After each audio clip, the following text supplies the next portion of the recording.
Hey guys, welcome back to UpClick. In this video, I'll be showing you how to auto-scroll Reels on Instagram. But first, check our special offer in the description.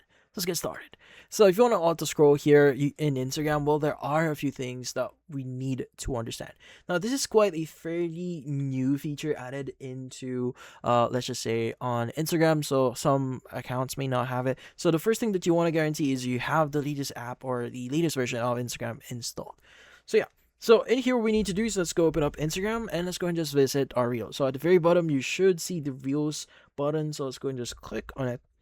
And in here, you should see or you should be able to start watching Reels. Now, to enable auto scroll, you want to go and click on the three-dotted icon at the bottom right of your screen, and you should immediately see auto scroll here at the very top. Now, if you want to use that, go and just click on it. It will be selected, so it's going to be highlighted black. Now, whenever a video start or is finished or has completed, it will basically auto scroll for you. Now, from here, once it's done, it should auto scroll for us. But another thing that you may want to know, sometimes it may bug out, so sometimes it may not auto scroll on certain ads. So you may want to close the Instagram app if that happens. So that's a bug. You can go and re-enable auto scroll again and see if that actually helps. But yeah, so that's about it. So, if you found this video helpful, hit the like and share button and watch our next video.